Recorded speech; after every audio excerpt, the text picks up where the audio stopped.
Hi, I'm Kayla Burnett, and this is my ESOL program presentation. So what is ESOL? ESOL stands for English for Speakers of Other Languages. It's a term used to describe programs or courses designed to help non-native English speakers improve their English language skills. The ESOL program covers various aspects of language, including speaking, listening, reading, and writing. And they're offered at different levels to accommodate learners from the beginner to advanced. The goal of ESOL is to help individuals gain proficiency in English so they can better participate in daily life, work, and education. Acronyms that are commonly used. I knew some of these, but a lot of them I did not know. So I thought this was great for us to be able to dig and find what all these mean. ESOL is English to Speakers of Other Language. ESL is English as a Second Language. TESOL, Teaching English as a Second Language, or Teaching English to Speakers of a Second Language. ELL, English Language Learner. EL, English Learner. LEP, Limited English Proficient. TPC, Teaching Professional Competency. L1, First Language, Native Language, Home Language. L2, Second or Additional Languages. ELP is English Language Proficiency. Access, which I didn't know that was an acronym, which is Assessing Comprehension and Communication in English State to State. SIOP is Structured Instruction Observation Protocol, and WIDA, which is World Class Instruction, Design, and Assessment. In our school district, we have 191 ESOL students. 175 of them are served by 4 ESOL teachers.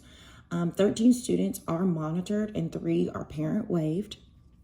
Of the 191 students served, all listed as Spanish as their home language, except we have a lot of others that were listed from French all the way to Vietnamese.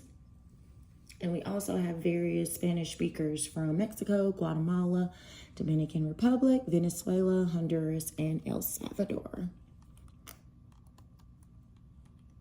How do students qualify? So students will, when parents come and register their child, they fill out an HLS, which is a home language survey, and it identifies the student's primary language. After that, the school staff will potentially identify those students who have a primary language other than English. They will then administer the WIDA screener within 30 days of enrollment, and then they will see if the students meets the EL eligibility criteria. They will place the student in the appropriate ESOL language program and then notify the parents of the student's ESOL status within the first 30 days of school. Students take the grade level specific WIDA. There's a WIDA screener for kindergarten and through the first semester of first grade, and then there's another WIDA screener the second semester for first grade all the way through 12th grade. So there's an entrance procedures, and this is just a flow chart that I found very helpful to show how and what is done, pretty much what I just explained. But there's a flow chart that you can look at to see how students are put in the ESOL program. In my school district, the language supports delivery models are designed to address the diverse needs of English language learners and ensure that they can access curriculum effectively. So we do the pull-out program where ESOL students are pulled out of their regular classroom for specific periods to receive targeted English language instruction. In first grade, our ESOL students are pulled out during our writing time, and during that time, they focus on language skills with an ESOL teacher, and then also writing skills as well. Monitoring ESOL students. Serve English learners are currently receiving direct language support through the ESOL program or services. They are actively enrolled in the program, and it helps develop their English language skills and help them succeed academically. They receive support including ESOL instruction and also academic accommodations to help them.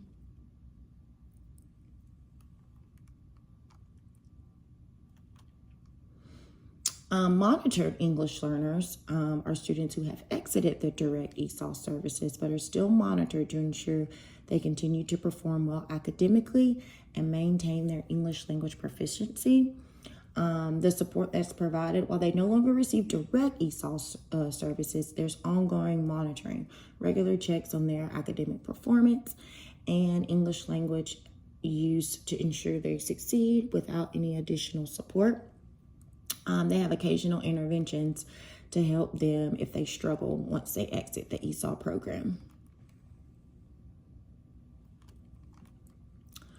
In my school district, the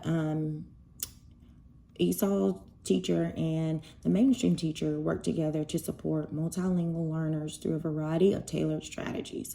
So here's an overview of how each of the groups supports teaching and differentiation. So ESOL teachers, the tailored instruction, ESOL teachers provide a target instruction based on the student's language proficiency levels. They use specialized techniques to help the learners develop their English skills in listening, speaking, reading, and writing. They use a lot of scaffolding. They use visual aids, graphic organizers, sentence starters to support comprehension. These tools help students understand and engage with the academic content. The ESOL teachers also have used cultural relevance that pretty much make the learning more relatable to validate the student's background. This approach helps build connections between the student's prior knowledge and the new content that they're learning. A lot of small group instruction. ESOL teachers work with the students in small groups or even in one-on-one settings to provide personalized attention to address specific language needs. A lot of collaboration with the ESOL teacher and the mainstream teacher. They collaborate together to ensure that the instruction is aligned and that the students receive consistent support and co-planning lessons and integrate language objectives within these standards that are taught. The mainstream teachers use a lot of differentiated instruction. They adapt their instruction to meet the diverse needs of the multilingual learners. This includes modifying the language and using additional explanations and different types of instructional materials to meet their needs. Modified assessments. Assessments can be adjusted to account for the language barriers. This can involve providing extra time, offering alternate formats, oral or written, and allow the use of bilingual dictionaries. A lot of visual, a lot of hands-on activities. We use charts, diagram, online resources, hands-on activities, and real-life examples to reinforce their learning. A lot of peer support. I feel like this too has been very helpful with students that I have that have been served through ESOL, encouraging collaboration amongst students through group work and peer support allows those multilingual learners to be able to practice their language skill in a supportive, fun environment, and it benefits from a diverse perspectives. Giving a lot of feedback and encouragement, providing feedback that focuses on progress and effort rather than just correcting them. I think it helps build their confidence and motivation with multilingual learners. A lot of professional development. We have this a lot earlier in the year. We just participate in opportunities that just strategies that can help those multilingual learners and do the best practices and new research in language acquisition. So how can students exit ESOL? In Georgia, the standardized statewide EL exit procedures are: they administer the ELB assessment for all English learners, kindergarten access grades 1 through 12, and they have to follow the standard statewide access for ELLs 2.2 overall composite proficiency level to exit the EL status. So kindergarten students can exit, and I have a flow chart here as well that pretty much tells you what all you need to exit. But kindergarten EL students who score a CPL greater than 5 in listening, speaking, or in reading, and in writing has to be greater than a 4.5 on the kindergarten access can exit the ESOL program. How can students 1st through 12th grade exit? There's also a flow chart here that's very helpful. And they, students may exit if their score is between 4.3 to 4.9. And then there's also a reclassification review form that must be complete, including input from the classroom teachers for a student to exit 1st grade through 12th.